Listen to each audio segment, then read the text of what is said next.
So yesterday I mentioned a situation where, I think it was step 1, it said identify the y-intercept if possible, right? So today, it's not going to be possible for us to identify the y-intercept because we're not going to have graphs. And even if we did, it wouldn't be nice and clean intersected on the graph, if you know what I mean. So let's do something real quick. Let's go ahead and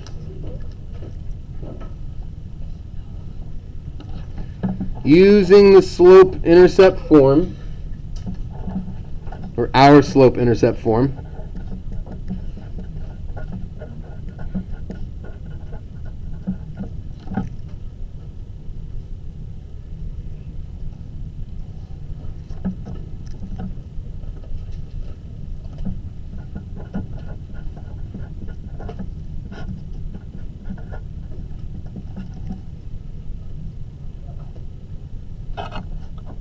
so using our slope-intercept form, we want to isolate B. Can someone tell me what isolate means? Jordan, what's isolate? Put it by itself. To put it by itself. Very well put. So we've got to get B completely by itself. Let's see where B is at right now in y equals mx plus B. Is B isolated right now? I heard some people say, yeah. It's on this. So we're talking about isolated in terms of one side of the equals sign. So which variable is currently isolated in this formula?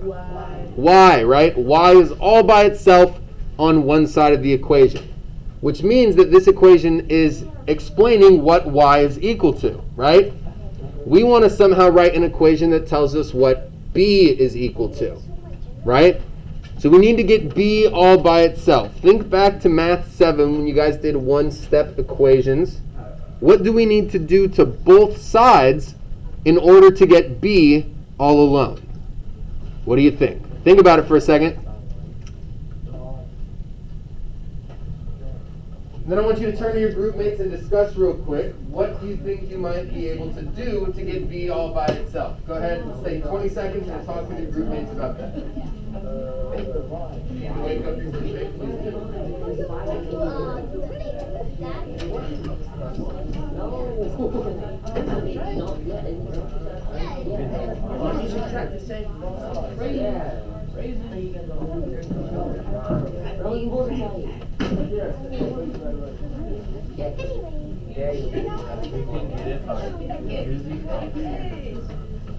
All right, who's got a good idea for what we can do to get B completely by itself? Theo, what did your group come up with?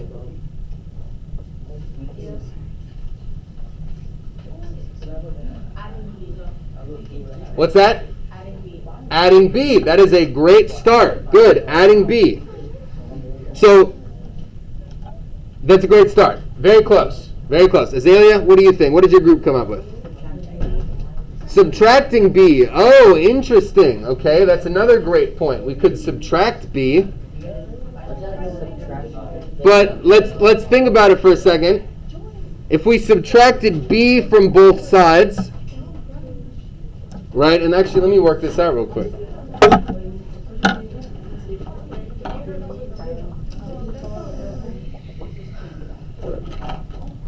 So we got y equals mx plus b. So let's see what would happen. If we add b to both sides, now we have y plus b equals mx plus 2b. That's a really weird looking equation. That didn't get b by itself, but that's okay. Now we know that we're not going to add b to both sides, and that's what we want. Let's see what happens when we subtract. Okay, guys, stay with me. Stay with me. Let's not do that.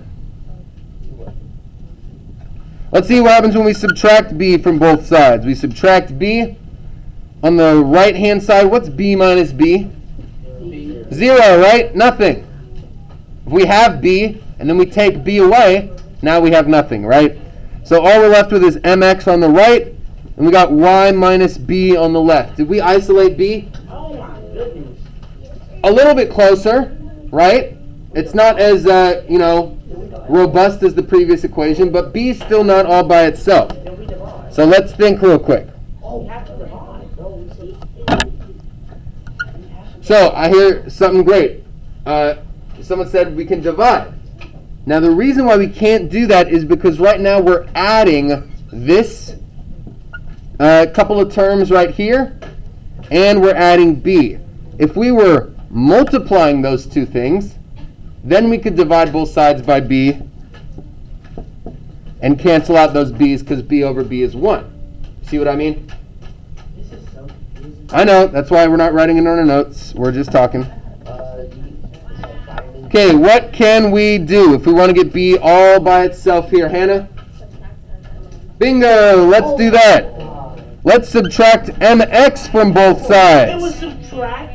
I thought it was divide. So, let's review for a second, because it's been a while since we talked about one-step equations in Math 7. So, guys, you got to stay with me. Fellas in the back on the Chromebooks, we got to chill out and we got to focus, okay? So, when we're solving and we're trying to isolate something, whether it be a variable or a number, we have to do something called inverse operations. Does that ring a bell to anyone? Yeah. Okay. So the inverse of addition would be what? Subtraction, right? What's the inverse of subtraction? Addition. What's the inverse of multiplication? Division. And the inverse of division is multiplication, right? So here we have a positive mx and a positive b. So we can't add b to both sides like our first option because adding and adding aren't inverse operations. We saw that subtracting b successfully canceled out those b's on the right because addition and subtraction are inverse, but it didn't isolate b. So we want to get rid of the stuff around b so that b is left all alone. If we subtract mx from both sides, because this is a positive mx, the inverse would be to subtract it. What is mx minus mx? 0, right? They cancel out. All we have left on the right is b, and what do we have on the left? We have, well, y minus mx. Give me a thumbs up if you see what we did there. Cool. So let's write this into our notes now that we've talked about it. So we've got b right there. We want to subtract mx from both sides of our equation.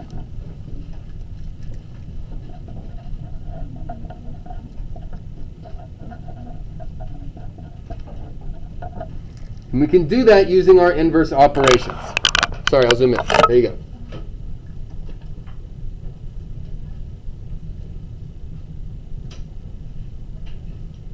Just like we saw, mx minus mx cancels each other out. And we're left with b on the right. And then we've got y minus mx on the left.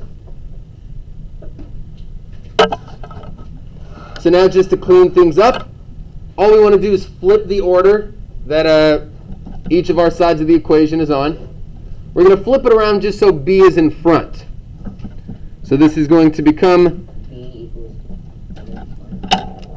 b equals y minus mx.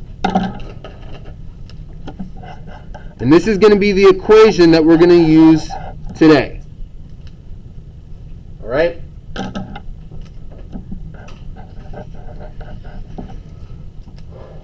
And if you ever forget this equation, just use the slope-intercept form and do what we just did. Subtract mx from both sides, and you'll get this equation in one easy step. Right? So I like to call this equation boy yo mama's x. Okay? So just think about that. Boy yo mama's x. Just flipping everything around. All right? That's right. So let's go ahead and get some steps written down. How we're gonna use this formula now. Now that we have it, we got to know what we're going to do. So the first thing we're going to do is define, here's a new little action word for us, define m, x, and y.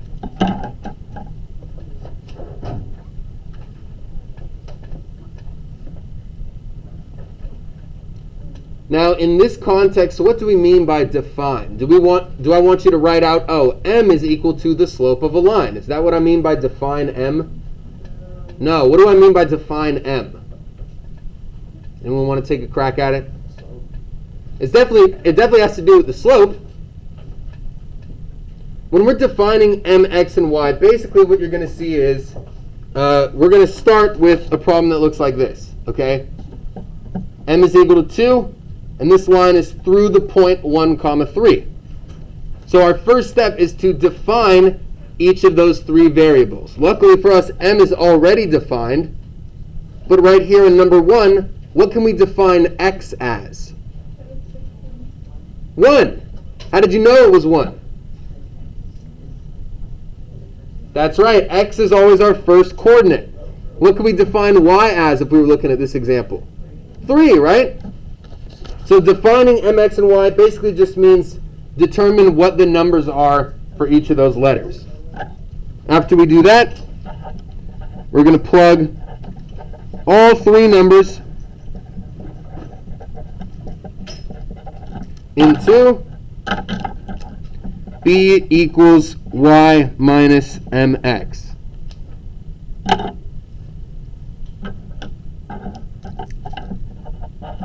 Third and final step, simplify the right side of the equation.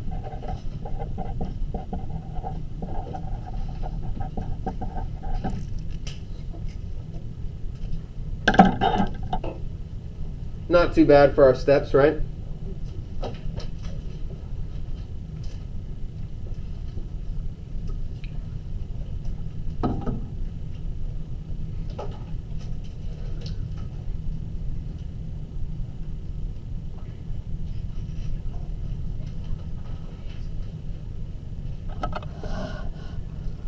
All right, let's take a look at an example here using these steps.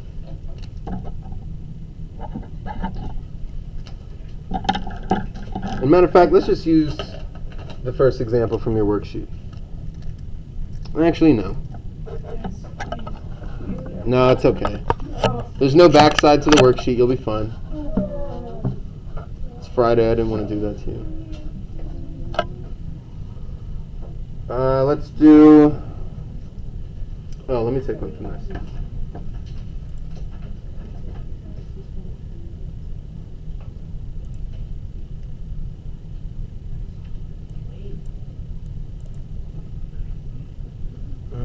Hold on, let me find a decent one. Okay, let's go. No, I don't like that one.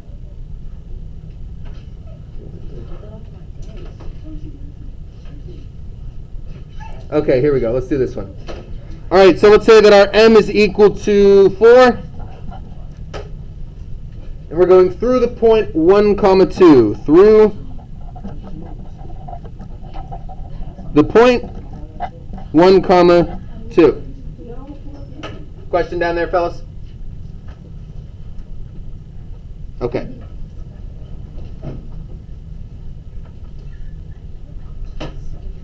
So, we've got 3 numbers here.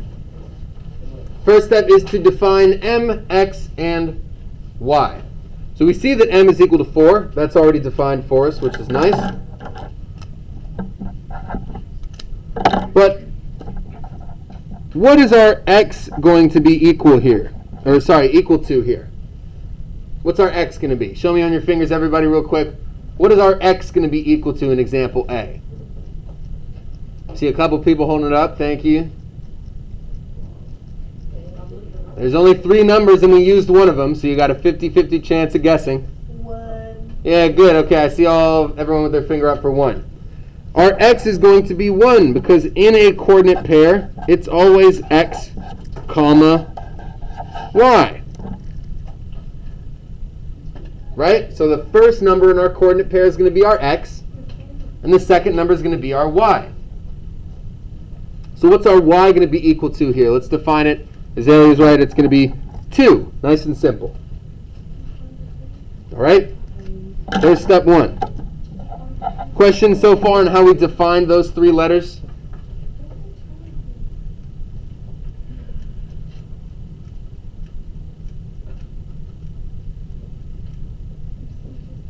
All right, let's plug it into b equals y minus mx. Let's set up our equation. b equals y minus mx. b is equal to, what's our y again? 2. And then what's our m? 4. And our x is 1. I'll zoom in real quick.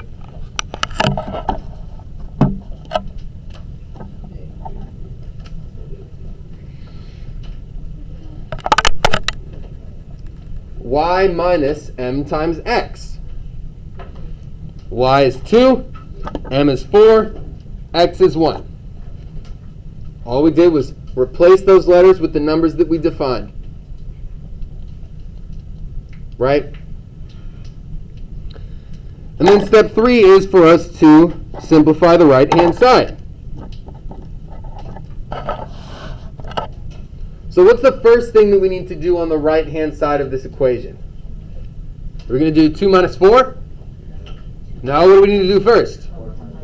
We got to do 4 times 1 first, right? PEMDAS says multiplication comes before subtraction. So let's multiply 4 times 1, and what do we get? 4, right?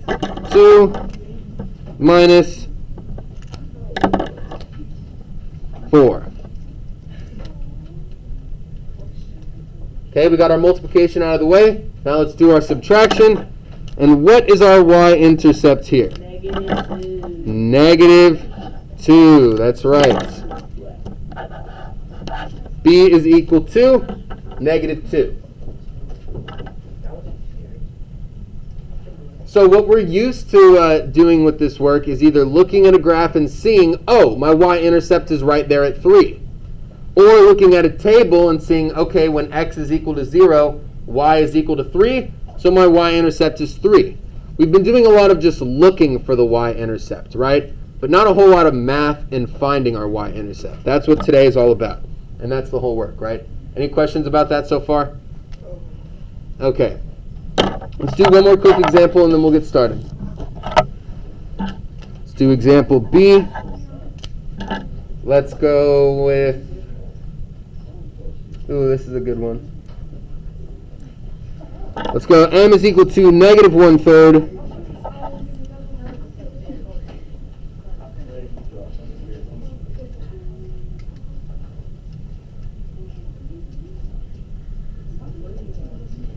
And then through the point,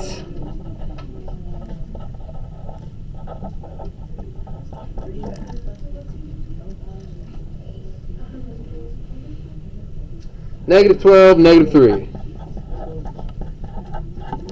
All kinds of negatives going on there.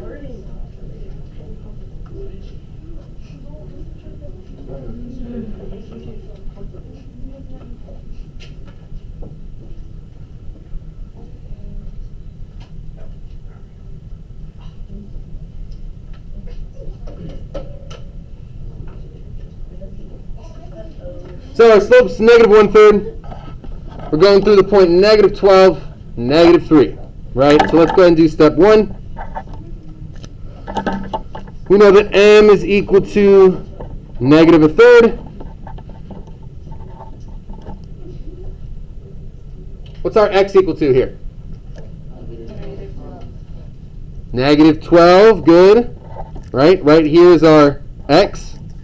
And -3 is going to be our y.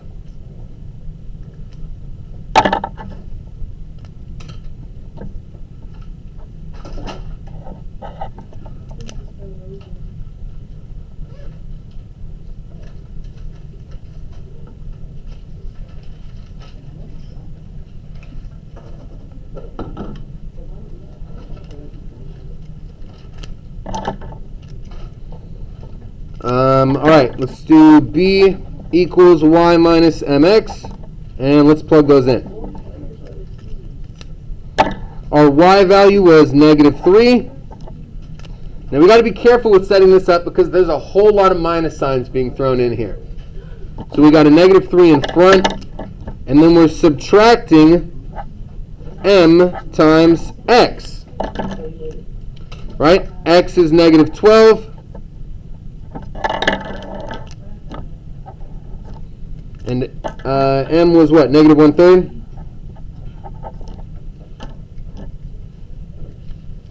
So if we don't put those parentheses in there, there's going to be so many minus signs going on that we're going to get confused and we're going to get the wrong answer, right? So you definitely want to contain, and I'll even put them around the -3 in front. You always want to contain your negative numbers in parentheses, just so you don't get confused, right? Because it looks like we're just subtracting a whole bunch of things here, but really, we got to multiply these two first. So, what would -1/3 times -12 be? -4, I hear +4. Give me a thumbs up for +4. Give me a thumbs down for -4. What do you guys think? Thumbs up for +4. Thumbs down for -4. Good, I see all thumbs up for +4 because a negative times a negative gives us a positive. And if we multiply 1/3 times 12, essentially we just multiply the numerators, right? So it's 12 divided by 3, which is 4. Very nice. So we got -3 minus, we found that that was equal to +4, right? Yeah, +4. So even though we got a +4 there, we're still subtracting it from -3. That's why it's really important to use these parentheses so you don't forget about that minus sign right in there. What's -3 minus 4 equal to? Well, if we start at -3 and we subtract, are we going to the left or to the right? We're going to the left, right? 4 spaces. That takes us to -7. That's right.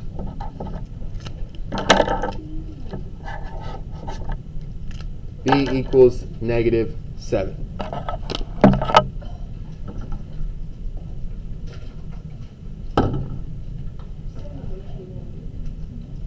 Questions about this? Cool.